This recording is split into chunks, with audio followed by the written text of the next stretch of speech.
Baccano is a goddamn mess. This guy kills everyone basically for no reason. Some shop is selling information. Turns out the dude who got killed is immortal. Hell, turns out there's actually a good number of immortal people running around.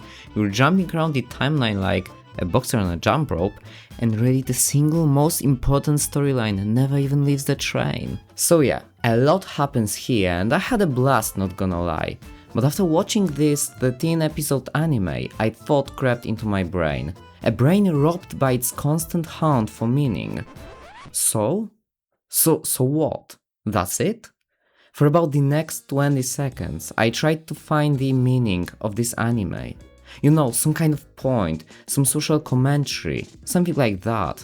I didn't find one. This anime was about different groups of people slaughtering each other, and I decided it exists purely to give a good time to people who like watching psychopaths shoot each other.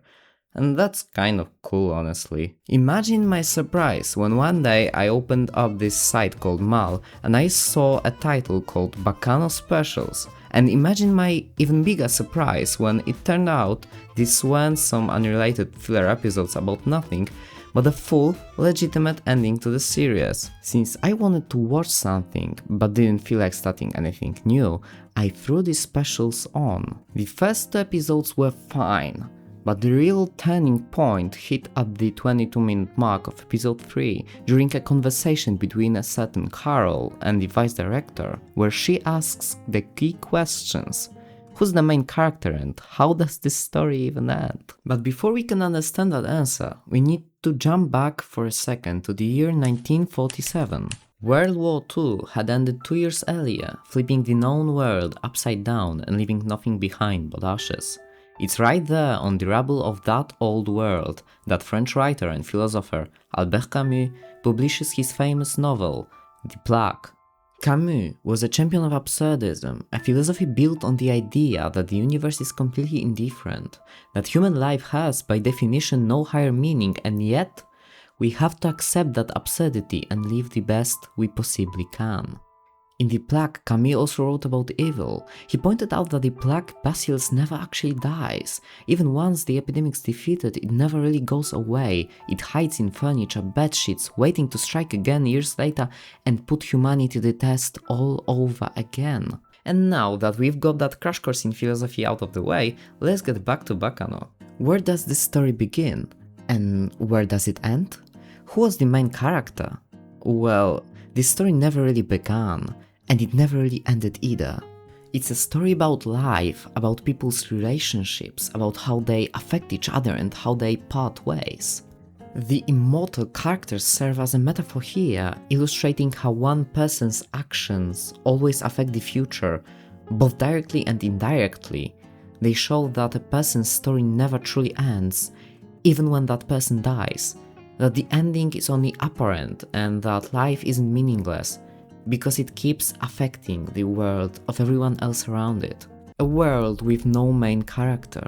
A world ruled by absurdity. Small, seemingly insignificant events, characters who don't seem to matter in a given moment, serve exactly the same function here as the rats in Camus' novel.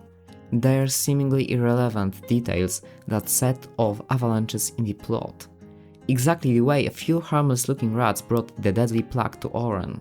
If you watch this story from a single person's perspective, it would become linear and boring, and the truth is, that's just not how the world works. Everyone has their own storyline, their own history, and its thread crosses with everyone else's, forming one endless chain reaction held together by the flow of information. Information, exactly. That word leads us straight to the heart of the Daily Days agency, an information shop. The actual glue holding this word together. In a normal world, organizations fight over power, money or territory. Daily Days trades in information, because in an absurd world, information is the only objective currency there is. Information has no moral compass. The fact that someone died a gruesome death weighs exactly the same to them as a rumor about a lost hat. The information shop is the personification of an indifferent, godless universe. They collect data, archive it, price it, but never judge it. Daily Days is basically like a kind of employee trying to build an Excel spreadsheet, but with the header "the meaning of life," while the world around them burns and the immortals dance on the ashes. They are trying to get a handle on chaos by selling knowledge about it. But as you can probably imagine, it's a Sisyphean task. Despite their massive resources, control always slips through their fingers. Coincidences, accidents, and plain human stupidity, Camus's rats basically tossed straight into the gears of the machine, mean that chaos can never be truly tamed. At best, it can only be accepted. The agency lives inside a complete, self-manufactured illusion that absurdity can somehow be controlled. And in the middle of all this is us, represented by Carol, a confused, defenseless girl who discovers that the story has no ending, that the world is ruled by absurdity. The vice director makes her look at a run-over rat, which also turns out to be immortal. Every seeming ending turns out to be just another chapter in an endless story, one we shouldn't look away from, but instead learn to enjoy the absurdity of. And this brings us to the most important part of this video, to the characters who at a certain point in the series irritated me to no end, but who now I consider the biggest glue holding the whole anime together: Isaac and Miria. They tie back to another one of Camus's works, the Myth of Sisyphus, in which the philosopher compared human life to the fate of a mythical king condemned by the gods to eternally roll a boulder up a mountain only for it to roll back down every single time. It's a metaphor for the ultimate meaninglessness of efforts. But Camus draws a surprising conclusion from it: rebellion against the absurd isn't a premeditated surrender, and it isn't despair. The true triumph is finding joy in the very process of pushing the rock. As Camus wrote, one must imagine Sisyphus happy.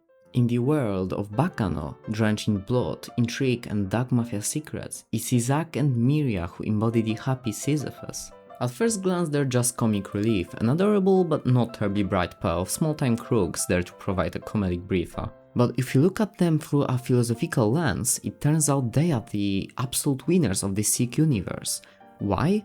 Because they are the only ones who don't demand any meaning from the world. While the other characters are scheming, killing each other over the immortality elixir, chasing revenge and trying to force their own order into reality, Isaac and Miria simply exist. They understand absolutely nothing about the grand conspiracy unfolding around them. They have no idea about alchemists, mafia wars or demons. Instead, they steal the door to a museum so nobody can get inside. They steal chocolates and eventually they decide to steal the mafia's entire fortune. Their actions are, by definition, absurd and devoid of any logic whatsoever, and yet they throw themselves into this chaos with unshakable optimism and wide smiles on their faces. The best summary of their triumph is the moment they gain immortality, what's a holy grail for every other character, an artifact worth killing for, betraying people for, burning entire cities for, becomes for Isaac and Miria just another coincidence. They drink the immortality elixir at a party, celebrating with their new friends, fully convinced it's just a regular booze. They achieve the ultimate goal of every antihero in this series without even trying for it, without even realizing they've done it. That's the real Camusian triumph. The world of Baccano is dark, indifferent and random, and evil in the form of Black Basilisk keeps coming back. But Isaac and Miria prove that accepting the absurd and finding pure joy in it is the best possible survival strategy there is. They don't try to control the universe the way the Daily Days agency does, and they don't go looking for an answer to who the main character is. They simply dance with the absurd, and that's exactly why in a story with no protagonist, they are the ones who come out on top. So ultimately, to the question Carol, and by extension us, asks, who is the main character? The series gives a Camusian answer: nobody. And everybody, because that question is meaningless in the face of the grand spectacle of chaos and absurdity that is the universe. And we, just like Isaac and Miria, instead of asking who wrote the script, should just step into the middle of the stage and dance our hearts out. But what do you guys think? Let me know in the comments if you've seen Baccano and if you agree with my interpretation.